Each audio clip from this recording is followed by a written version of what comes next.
Ang anak ng tao ay naparito, hindi upang ipahamak, kundi iligtas ang mga tao. Sa ngalan ng Ama, ng Anak, at ng Espiritu Santo. Amen.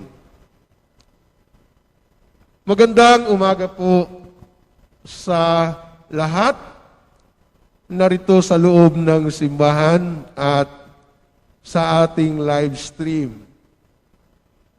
Nagpapatuloy po ang ating paglilingkod sa simbahan bilang mga kabahagi, katuwang ng ating Panginoong Jesucristo sa pagpapahayag ng kaharian ng Diyos. Tanggalin ko muna yung aking face mask dahil hirap huminga. Pero ibalik ko rin ito mamaya. Huwag kayong mag-alala. Sa kwento ng Ebanghelyo ngayon, mayroong 4 na mga larawan ng paglilingkod. Yung unang bahagi ay ang hindi pagtanggap ng mga Samaritano kay Jesus na tumuloy muna sa kanilang nayon o bayan. Kung ma-imagine natin ang Samaria, mula Galilea at patungong Jerusalem, nasa gitna ang Samaria. Madadaanan siya. Madadaanan pagpupunta sa Jerusalem. Kung matandaan ninyo na mayroong babae na natagpuan ni Jesus sa balon ni Jacob, sa Samaria din yun nangyari. At maraming sumasampalataya at naniniwala kay Jesus. Ngunit sa panahong ito, sa yugtong ito, tumanggi silang tumuloy si Jesus sa kanilang nayon dahil pupunta si Jesus sa Jerusalem at nangangamba ang mga Samaritano na madamay sila. Kasi buo na ang pasya ni Jesus na pupunta sa Jerusalem. At akala nila maghihimagsik si Jesus sa Jerusalem. Ayaw nila na madamay sila. Bakit?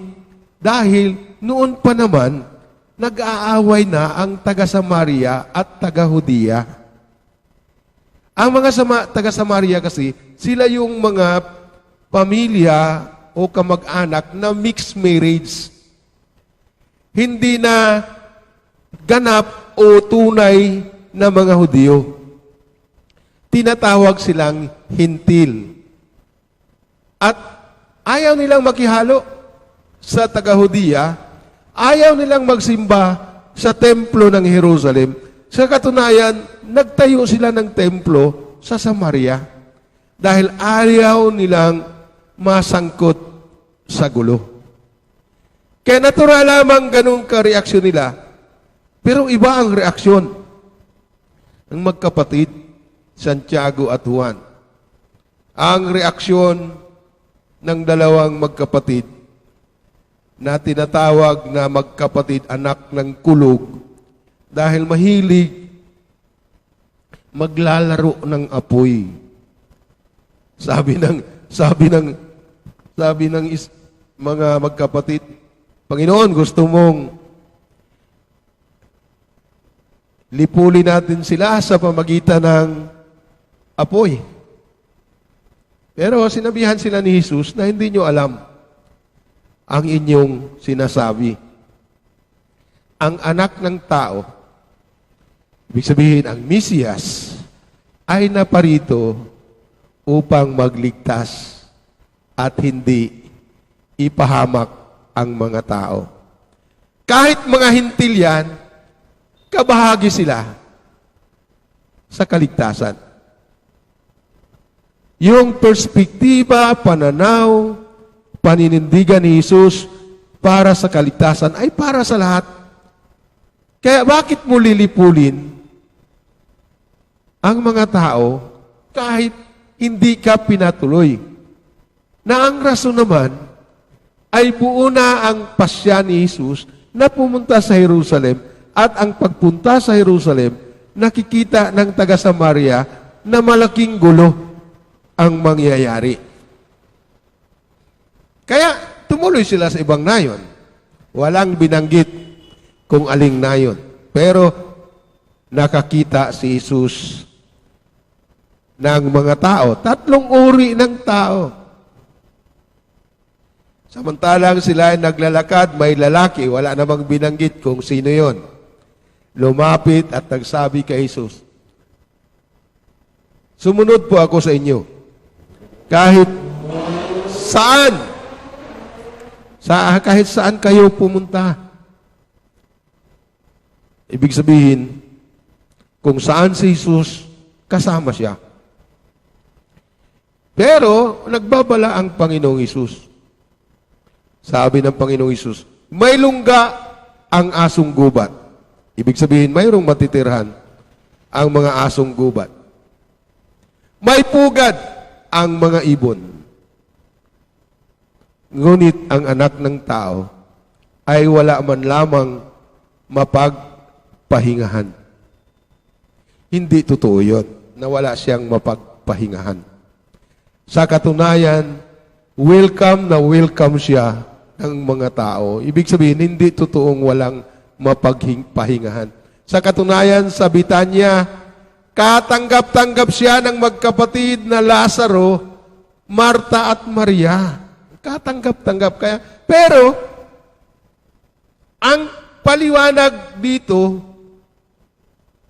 kapag sumunod ka kay Jesus, iwanan mo yung iyong mga ari-arian. Kahit pamilya, kahit mga ano pang mayroon ka. Yun ang ibig sabihin nun. Handa ka ba na sumunod kay Jesus at maging sekundaryo na lamang ang iyong mga responsibilidad sa iyong pamilya? Tayo ay mahilig tayo sa closeness ng family. Hanggat maaari, ayaw nating magkakahiwalay.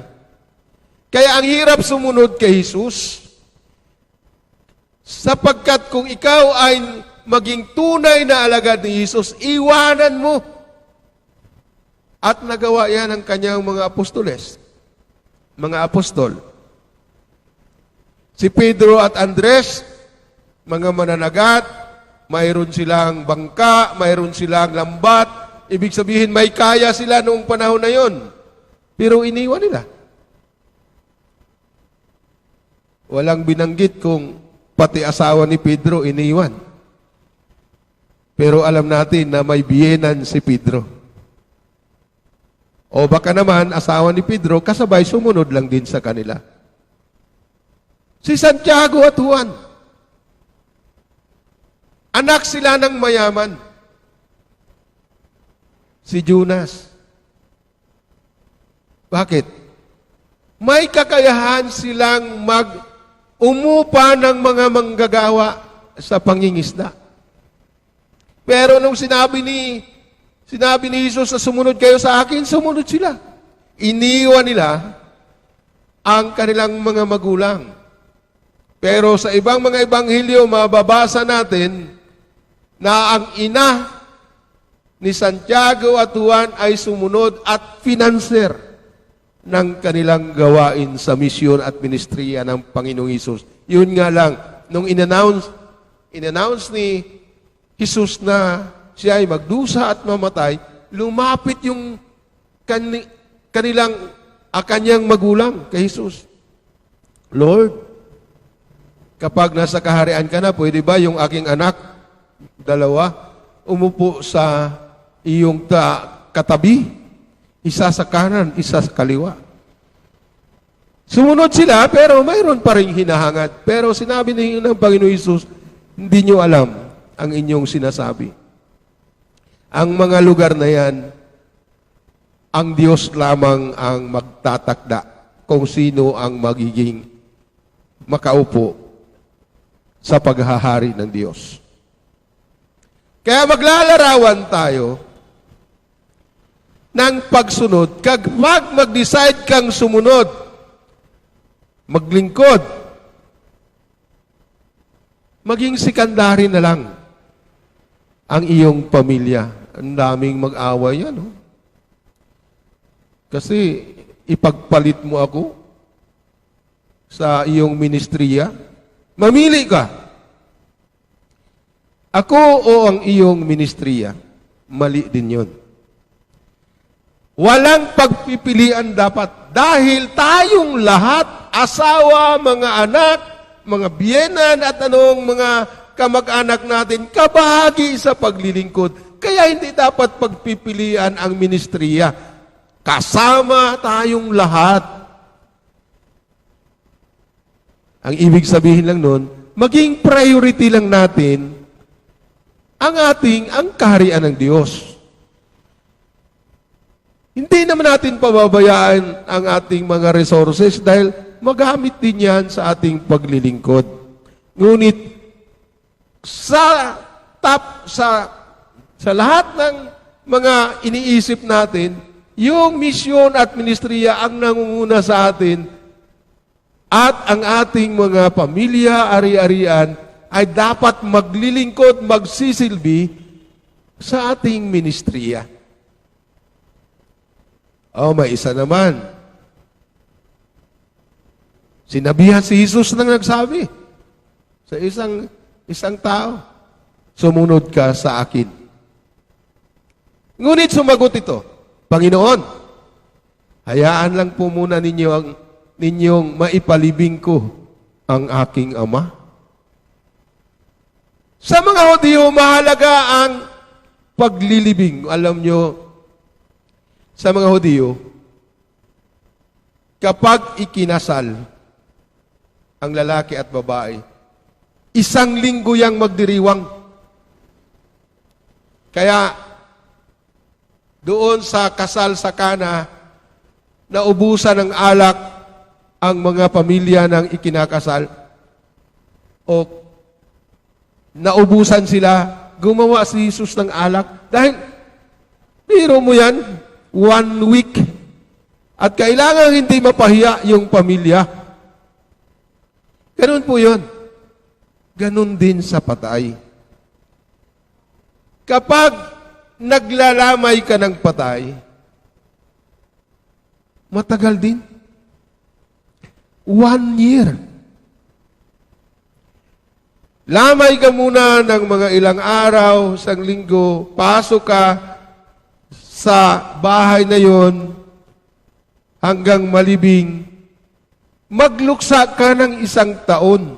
Dahil pagkatapos ng 1 year, kunin nila yung buto ng namatay at ilalagay sa isang lagayan, parang urn, at markahan yon ng pangalan, ilalagay sa tamang lugar para sa mga pamilya. Kaya ang ibig sabihin, pag maglibing ka ng iyong ama, matagal yon. Sabi ni Jesus, matagal yon. Kung susunod ka sa akin pero maglibing ka, 1 year. So, hindi ka karapat-dapat. Kasi, ang misyon at ministriya, kailangan gawin na kaagad. Hindi pwede sa'yo yun. So, yung isa naman, sinabi ni Jesus sa kanya, siya na naman nagsabi, hayaan muna ang mga patay ay maglibing sa kanilang mga patay, ngunit humayo ka at ipahayag ang kaharian ng Diyos. Mayroong pangangailangan na ipahayag ang kaharian ng Diyos. At ang last na tao, sabi sa kanya, susunod po ako sa inyo. Ngunit hayaan ninyong magpaalam muna ako sa aking pamilya. At ganito naman ang tugon ni Jesus. Sino mang nagsimulang mag-araro ngunit panay ang lingon ay hindi karapat-dapat sa kaharian ng Diyos. Ang ginawa naman niyang example, yung magsasaka na nag-araro. Sa haba ng iararo, kailangang maging tuwid yung kanyang pag-araro. Pag lingon ng lingon, hindi maayos yung iyong pag-araro. Paano mo makikita ang tunay na bunga ng iyong inihasik? Ganon din yun ang sinasabi ng Panginoong Hesus. Kapag nagpahayag ka ng kaharian ng Diyos, ngunit marami ka pang mga bagay sa iyong buhay, marami kang inaalala, marami kang iniisip, hindi maging tunay ang iyong pagpapahayag sa kaharian ng Diyos. Maging balisa na balisa ka. At hindi maging maayos ang iyong mensahe. Sa ating panahon ngayon, marami tayo, katulad ng mga tao dito. Marami tayong baggage sa ating buhay. Nako, pag may sakit sa ating pamilya, Father, hindi muna ako magsisimba. Aalagaan ko ang aking magulang. Hirap na, Father, kasi binubuhat ko. Kailangan ko na alagaan araw-araw, oras-oras. Kaya walang akong panahon sa pagsisimba. Pero problema din yun. Magsimba ka ba talaga o hindi? Kasi kung ayaw mo magsimba, huwag mo nang sabihin na, huwag mo nang gamitin yung iyong magulang na may sakit, huwag mo nang gamitin yung iyong kamag-anak na magsakit upang sabihin mong ayaw magsimba. Kung kunin ni Lord yung iyong inaalagaan para magsimba ka, papayag ka ba? O diba? Huwag mong gamitin. Kung magsimba ka, magsimba. Kung hindi, huwag. Ganun lang yun. Father, ang likot-likot ng bata, ayaw kong dalhin sa simbahan, magtatakbo yan. Nako, hyper pa naman. Kung kunin ni Lord yung bata para maayos iyong pagsimba. Di ba? Huwag gamitin yung pamilya kung ayaw mong magsimba, ayaw mong maglilingkod, sabihin mo lang, ayaw ko, hindi ko pa kaya. Hindi naman inaaway ni Jesus yung mga nagsasabing susunod ako sa iyo, ngunit mayroon pang mga bagahe, di ba? Mayroon ba? Nagalit ba si Jesus? Nagalit si Jesus kay Santiago at Juan. Pero sa tatlong tao, hindi. Pinapaliwanag lang niya yung implikasyon ng kanilang pagsunod sa Panginoong Hesus. Marami pa tayong maging example. Ayaw kong magsimba, Father, wala akong maihulog. Wala akong mailagay sa plates. Hindi totoo yun. Kasi mayroon kang pang-load ng data kahit 10 piso. Di ba? Unli pa. Unli din ang grasya ng Diyos. Unli din ang pagpapala ng Diyos. Hindi naman totoo. Ibig sabihin, kung gusto mong tumulong sa ating simbahan, yung ating mga pledge, tulong yan sa simbahan natin para mayroon tayong magamit sa misyon at ministriya. Hindi yan napupunta sa pari. Bagamat, mayroong kabahagi niyan na para sa stipend ng pari. Pero, binabudget natin yan para ang ating simbahan makatulong sa misyon at ministriya ng ating simbahan. Nagbibigay tayo sa Central Office ng 5%. Nagbibigay tayo ng 1% sa Theological Education Fund para matulungan natin yung mga seminarista. Nagbibigay tayo sa diocese. At naghihikayat pa tayong mag-second offering para sa ating seminarista sa parokya. Pero hindi naman natin inaalintana yan kung gusto nating tumulong. Sa bawat tulong ninyo sa simbahan, alam natin, babalik siyan sa inyo sa Diyos. Ako, yung lakad ko sa Mindanao, yung namamasya lang. Bisita sa mga parokya na noon ay pinaglilingkuran ko. Tapos nakikimisa. Isang linggo noong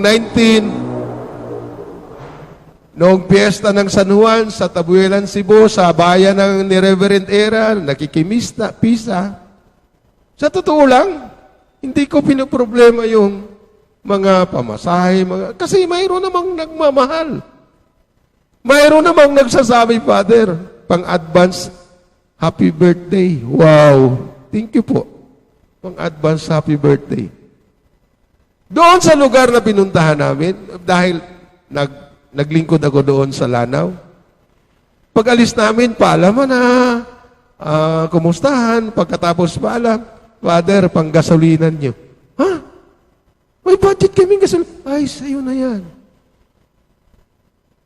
Nagkimisa kami sa bayan ko, doon ako inordinahan 35 years ago, noong June 20. Pagkatapos ng misa, habang kumakain, may isinuksok sa aking bulsa.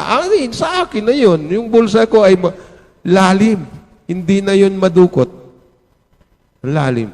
Mayroon din. Nung misa namin sa Tabuelan, Cebu, ika-99 na piyesta ng Tabuelan, Cebu, magsintinyal next year, kaya sabi namin, babalik kami, kukuha kami ng ticket ngayon pa para mura. 1 year yun, no? Para makikipamiesta ng sintinyal. Habang kumakain kami, may inaabot yung sekretary. Ibig sabihin, mayroon naman. Kaya nakauwi kami na sa awa ng Diyos. Ibig sabihin, kapag buong puso na iyong inihandog sa Diyos ang iyong paglilingkod, huwag kayong malungkot. Maraming tutulong sa atin. Maniwala kayo. Ganun po ang kaharian ng Diyos. Kaso lang, baka hindi natin naunawaan yung kaligtasan at kaharian ng Diyos. Dapat maging malinaw. Kasi ang mga simbahan ng sa ating bayan, palaging sinasabi na salvation, salvation, salvation o kaligtasan, kaligtasan. Pagkatapos ang iniisip na kaligtasan, kapag namatay ka na masiguro kang makapasok sa langit. Kaya yung iba, dahil naniniwala sa purgatorio, maghulog, magbayad, mag-offer para sa purgatorio para madiritso ka. Kasi baka kung hindi ka mag-offer para sa purgatorio, baka babagsak ka sa impyerno. Ang iniisip nating kaligtasan kapag namatay na tayo. Ay paano naman yung hindi papatay? Isipin natin na ang kaligtasan ay nakasalalay sa ating buhay ngayon. Hindi ka maliligtas kapag ikaw ang iyong ginagawa dito ay masama, hindi mabuti, hindi maganda. Kahit ano pang gawin mong pag-aalay, kung ang iyong ugali naman ay hindi rin pwede sa kaharian ng Diyos. Hindi rin. Dahil ang kaharian ng Diyos ay tinatawag na harmonious living. Anong ibig sabihin nun? Yung pakipamuhay na may pagkakasundo. Hindi lang doon sa pagkatapos ng ating buhay ang pagkakasundo. Ang pagkakasundo natin dito. Kung nakipamuhay ka, naglilingkod ka, nagsisilbi ka, kung umaawit ka, nagbabasa ka ng Biblia, tumutulong ka sa pagmanage sa ating mga gawain, dapat ang batayan ay nakipamuhay ka na may pagkakasundo o harmonious living. Kaya patuloy nating iniisip, yung atin bang ginagawa, walang nasasaktan? Yung atin bang gawain ay walang magtampo? Kasi pag nagsimula ng may magtampo, mayroong nagagalit, Ano pa ang larawan ng kaharian ng Diyos kung dito sa lupa ganun na tayo? Madala din natin yan sa kaganapan sa kaharian ng Diyos. Basahin niyo palagi Isaiah 65 verses 17 to 25. Mahalagang mabasa niyo yan at itanim sa inyong isipan yung larawan na yan. Bakit? Dahil inilarawan ni Propeta Isaiah kung ano yung bagong langit at bagong lupa. Sinasabi ni Propeta Isaiah, yung sa panahong iyon, yung mga bata ay hindi na iiyak dahil naghanap ng milk. Yung mga matatanda, ay hindi, yung 100 years ay bata pa. Yung gumagawa ng bahay, sila nang titira sa bahay na kanilang ginagawa. Yung mga magsasaka na nagbubungkal ng lupa, sila nang aani sa kanilang pinagpaguran. Di ba? Yung lobo at ang tupa ay magsasalo na sa pagkain. Bakit? Ang tupa, kadalasan, kinakain ng lobo. Nilalapa yun. Ang leon at ang baka, pareho ng dayami ang kinakain. Na samantalang, sa lumang buhay, kinakain ng leon ang baka. Ang ahas pa kapag nanuklaw, hindi ka na malalason. Larawan ng bagong kaayusan. At yun ang bagong langit at bagong lupa, ang kaharian ng Diyos. At saan yan itatayo ng Diyos? Basahin niyo Pahayag, Kabanata 21, talata 1 hanggang 7. Huwag niyo nang dagdagan pagkawalo. Bakit? Mamaya. Yung talata 1 hanggang 7, ipinapaliwanag na sa araw na itatag ang bagong langit at bagong lupa, ang bagong Jerusalem na puting-puti ay bababa mula sa langit katulad ng ikakasal. At ang Diyos ay makipamuhay na sa mga tao, wala ng pighati, wala ng gutom, wala ng pagkauhaw, larawan ng kasaganaan. Yun nga lang, kung ipagpatuloy mo sa pagbabasa sa talata 8, sinabi kasi doon, kawawa kayo, mga magnanakaw, mga masamang tao. Ang ayaw ko lang doon, mga bakla, mga, yun di, paano naman natin yun? Inclusive nga tayo, kaya hindi ko na binabasa yung pangwalo. Inclusive nga tayo pagkatapos sasabihin pa ng mga bakla. Hayaan na natin ang Diyos yun. Hayaan natin na ang Diyos ang maghusga sa atin. Kaya hanggang 7 lang ako talaga. Ganun po yung kaharian ng Diyos. At itatayo yan sa lupa, hindi doon. Bagong Jerusalem nga, bagong langit at bagong lupa. Yun nga lang, nakakalungkot sa mga Mormons. Pasensya na mga Mormons, mga kapatid, kasi itatayo daw ang bagong Jerusalem sa US. Paano naman kami? Wala kaming pamasahe. Sa US daw ang bagong Jerusalem. Pasensya na kayo mga kapatid, kasi kaibigan naman natin ang Church of Jesus Christ of the Latter-day Saints. Mga Mormons. Ganon din. Irespeto lang natin yung kanilang paniniwala. Pero ako nakakatiyak. Sa panahon na yon, ang bagong Jerusalem na sa Bacood. Yun. Yung ayaw pumunta sa Bacood, sorry na lang. Ay hindi. Para sa lahat. Ang kaharian, ang bagong langit at bagong lupa ay buong mundo. Pero ayusin natin. tumulong tayo sa pag-ayos, protektahan natin ang ating kalikasan, huwag na nating hayaang sisirain pa ng mga plunderer, mga mandarambong. Huwag na nating hayaan na masira pa ang ating buhay dahil sa pagtaas ng presyo ng gasolina. Yung kawawa, yung taxi driver, sinakyan ko kanina. Sir, mga anak ko, napatapos ko sa pagtataxi driver ko. Ba? Ganda. Pero uuwi na ako sa probinsya. Ang mahal ng gasolina dito. Hindi mamamatay tayo dito. Yun.